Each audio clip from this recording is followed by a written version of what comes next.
Junior and Amy for the first episode of Bless Your Hardt, and we've had a pretty good show.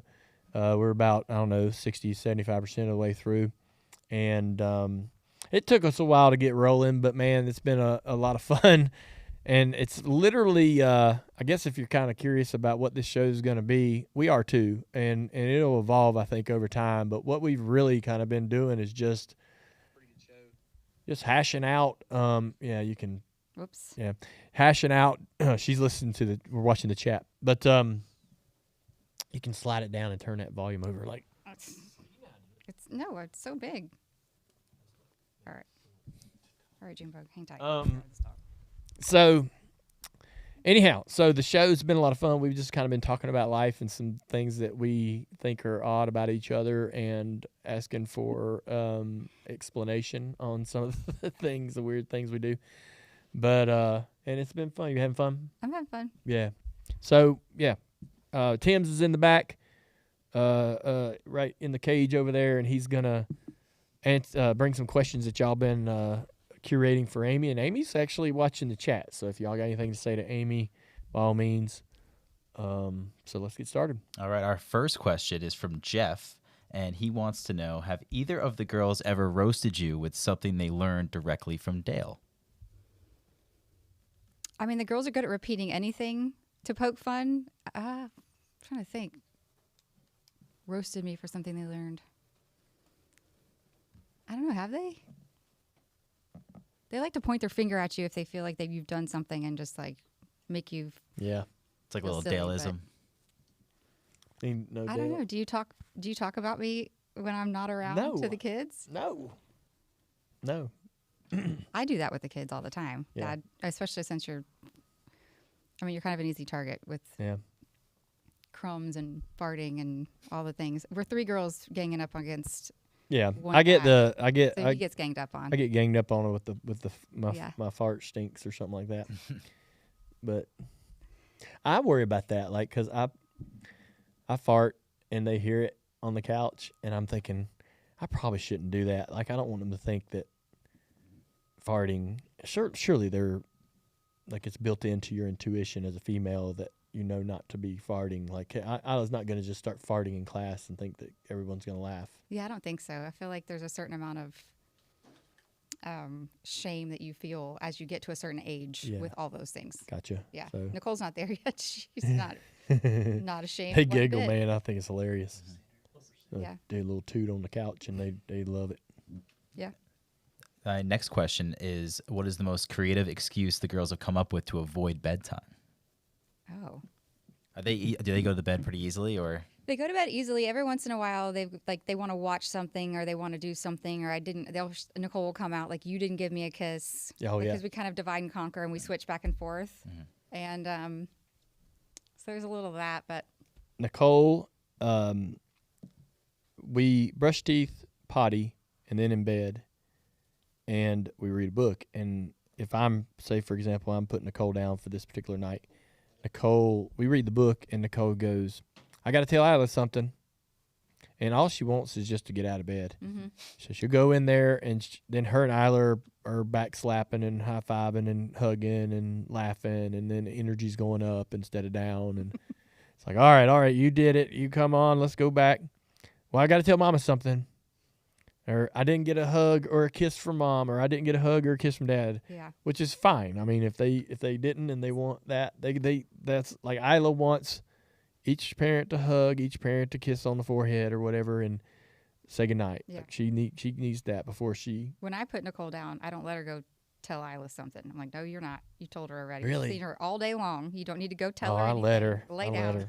I go ahead and let her. No, we say our prayers together, and then she goes to bed. Yeah. Like, she wants to say her prayers with me. Yeah. Which is so cute. Do you do that with her? Does she say it out loud? Like, yeah. Her prayers are really good. Mm-hmm. Isla likes to say them in her head, so I don't get to hear what she prays for, but maybe she's not even doing it. Who knows? Yeah. They're pretty good. They're not really ever making excuses. They'll make excuses for plenty of other things. So they drag their feet. Yeah. They drag their feet. Mm-hmm. You're like, Isla, brush your teeth. She goes in there, and she's looking in the mirror, wiggling her loose teeth, and and you'll come back in there. Hey, you gonna start brushing them teeth? Yeah. It's We like do have 5 to do minutes. that. Yeah. That's smart. That's smart. It's not. It's super obvious. Yeah.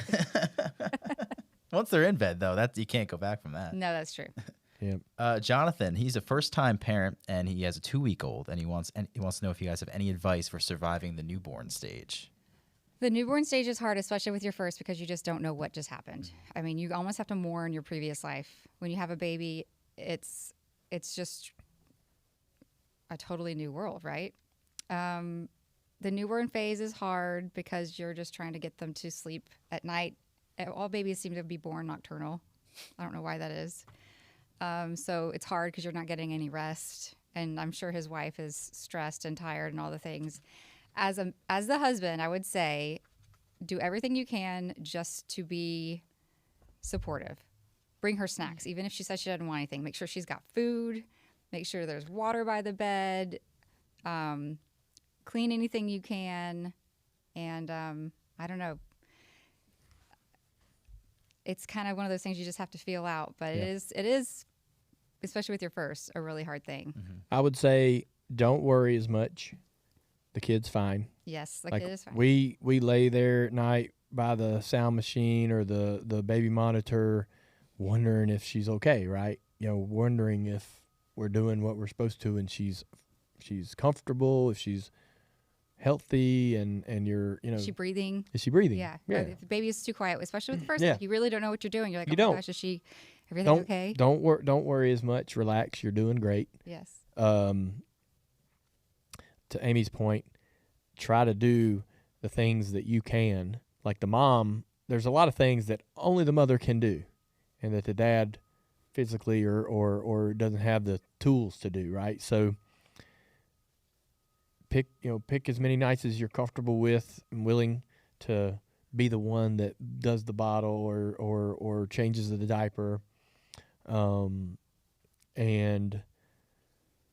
it's I loved the hands-on part of it. I loved changing the diaper. I wanted the child to see me and know that I was part of that process too, because I thought if I didn't do some of those things, they would look at mom as the provider, and I would just be this other person that would just happen to be there. I needed them to want to depend and count on me too, right? So, rocking him to sleep. Gosh, I think one of the tougher parts for us with Isla was getting her rocked to sleep. Yeah, she had reflux, so we couldn't lay her flat for like 7 months. She had to kind of be on an incline. So she laid on her chest or it took whatever. a while. Getting her to bed was hard. To get her to bed, and taking that on every other night or doing that for Amy to where Amy didn't have to worry about that. Amy had been, Amy was exhausted from the day, yeah, right? You can't sleep. Yeah. And so making her do that final moment before, one of the toughest things of the day, taking that off our shoulders, I'm sure.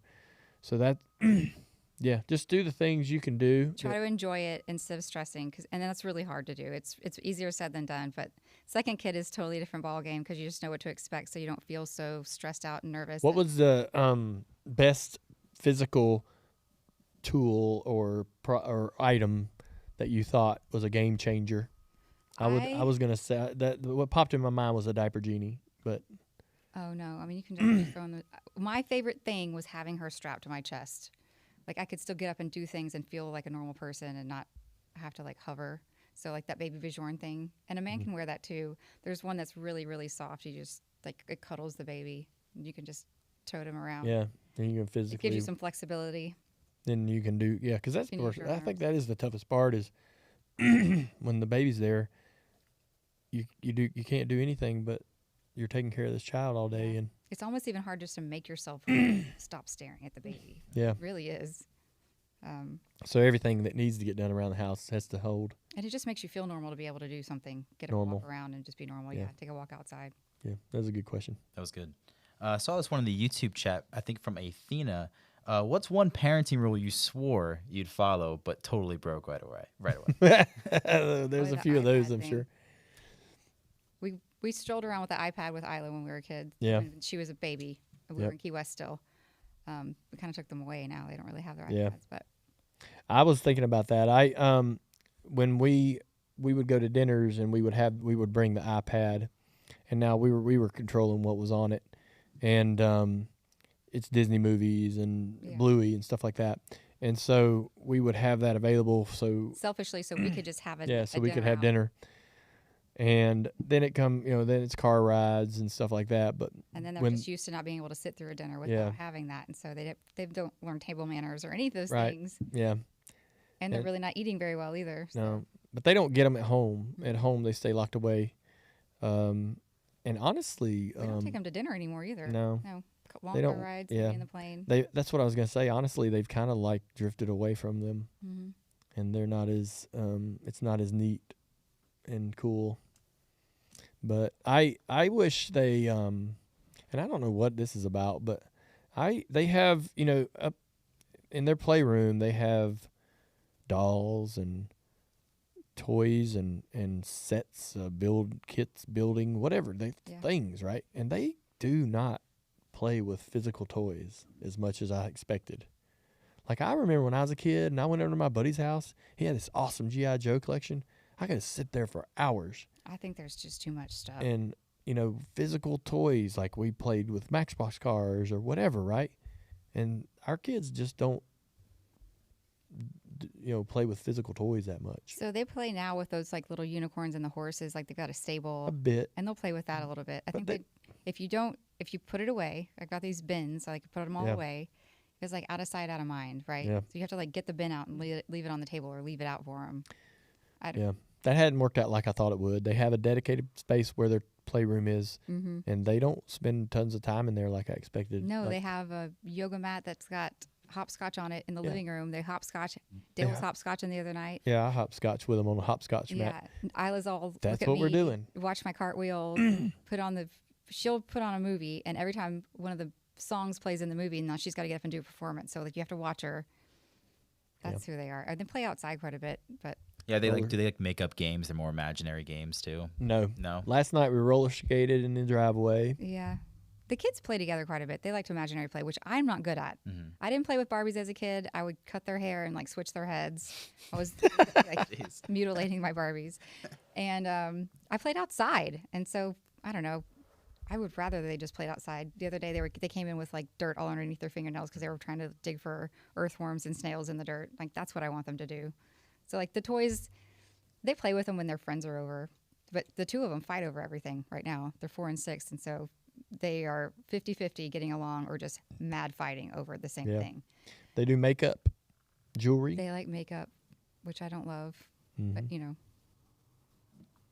thanks. They get into where they're like Isla will in the morning. They get up. Isla will they'll get up in the morning. They wake up a little bit before us sometimes. We can hear them. They'll come downstairs for breakfast, and Isla gave Nicole a full makeover. Yeah. And she's in a dress. Blue and purple and glitter. Oh, yeah. Everywhere. I'm like, Isla, why didn't you do that to yourself? She's like, because she wanted to look pretty. I was like, yeah, you did it to your sister. Now she's got junk all over her face. Yeah. And I mean, caked on. Lipstick with glitter all in her lips. And Nicole loves it. She's like, don't I look pretty? Yeah. Oh, that's funny. Shifting from kids to you guys, if your love story was a rom-com, what would the title be? What's a rom-com? Romantic comedy. Oh, why don't they just say that? It's the thing. You've never heard rom-com? No. It's a term. I thought it was like an expo for technology. You going to the rom-com this year? They got that new NVIDIA card. The 5090. It would be called The Princess and the Clown. I don't know what would a rom-com be called, Ralph. What is what is it where the expo where all the people get together and they dress up? Comic-Con? Comic-Con, yeah. It reminds me of that. The rom-com, but the Comic-Con or whatever. Yeah. Well, close, I guess. Yeah. You're better at this kind of stuff than me, so what would our title be? What would the title be? If our love story had a romantic comedy, what would the title of the movie be? Yeah, that's it. Princess and the Clown, probably, something like that. I don't know. Does the chat have any good ideas? I'm sure they do. They probably have better ideas than we do. Checkers or Wreckers? That's pretty funny. Yeah, Yeah, Hard Amy to and watch. her 3 kids. Oh, Lord. That's it. That's good. My last question is from Derek, and he wants to know what's the best surprise Dale has ever given you, Amy? Yeah. Oh, Mm. probably my engagement ring. Like getting engaged, because that was a shock. What? Yeah. Otherwise, the best surprise, Were you really didn't think I was ever gonna? I really didn't know how comfortable I guess I was with that either until you asked me, and I'm like, holy shit. Had we I can't not? believe his I head was... couldn't remember if we'd even talked about it. No. We'd not talked about getting engaged or married or nothing. We had talked about not getting married. Yeah. Plenty. Yeah. No. We were like, we're okay, no kids, not gonna get married. Yeah. Like, as long as you don't want to have kids, I'm fine not getting married. But I'm not having kids with you unless we're married. Yeah. That was kind of the extent of that. I have an El Camino that was a really big surprise Yeah. that I You don't love. drive. I can't drive it very often because that's, got one extra seat. I have kids, plural. And that you can't put a car seat in that car anyway, but I don't think it's legal. Yeah. But that was a really big surprise Okay. that I love. Yeah. Everybody's asking about Junebug there on the couch next to you. Junebug? Yeah. Junebug is... I have I have a surprise coming that I think you're gonna oh, God. like. Really? Yeah. Yeah. Ooh. There's a surprise coming down the road, coming down the pipe. How long I got to wait? Probably about 2 weeks. 2 weeks. Is it for Valentine's Day? No. It's not not attached to a milestone or thing. moment. Nope. Okay. Well, that's exciting. Yeah. That's all I'm Okay. gonna say. All So right. Junebug's there. Junebug's here because he got in a scuffle with He got in a Gus fight. again last Yeah, night. he got in and a so bar fight last night with Gus. we can't get Gus to stop beating him up. Every once in a while, Gus will attack him. Usually it's food related. There was no food around. I was just cleaning Gus's water bowls, and Junebug got too close to his room. Gus has his own room where he eats and drinks. And There's a dog door, so if we leave, we can, Yeah. like... Junebug was in the hall. Gus attacked him like full on, like he would kill him. Like, I think the only reason he didn't is it do an worse- overstatement? It's not an Say overstatement. that he would kill him. Or, no, he would. Yeah. He's shaken him before. Yeah, he grabbed him one time by the neck and back and forth, Yes. and Junebug's eye popped. The last time this happened, was like, yes, his Yeah. eyeball was We out had of to the put his socket. I eyeball had to back take him in. down to It was Charlotte. terrifying. So I'm sitting in the living room, and I can hear, and Amy screams at this really high pitch, and I'm thinking There's something that weird Gus has got a hold of animalistic that happens Nicole. inside of me when I see yeah, that. I'm like, yeah. I got to scream as loud as I can to scare Her Gus. scream is like, And he wasn't letting go. I had to shriek pull of a Gus horror off movie. of him. It's And I think the awful. only reason I was able to do that is because it was tile and he can't, Yeah. literally can't get any traction. So Yeah. I was able to rip the dog off. I was like, so traumatic. I come in there, Junebug's hobbling out of the fight, Squealing. chirping, squealing. It's awful. So yeah, he's here because, He's a little sore today. yeah, he needs some extra TLC. Yeah. He's fine. He can walk. He's just scared. I wouldn't want to be around Gus today either, Yeah. Gus was in his room all night, punished. as he should be. Butthead. Yep. Yep. Do we have another? No, Yeah. that's all I got for All right. Okay. All right. Hey, I hope everybody, look, we're going to have a lot of fun with this show this year. And this is the first episode, Finding Our Sea Legs. If you have And- suggestions of things you want us to do, Yeah. games, That's a great idea. We got Send some 'em out. segments and some games and stuff we're going to play from time to time. But to Amy's point, if you guys got some things that you'd like us to talk about, or if you got some ideas on things you'd like to see us partake in, just let us know. We're gonna have fun every Thursday. Bless Your Hardt with Amy and Dale. Come join us. We'll see you.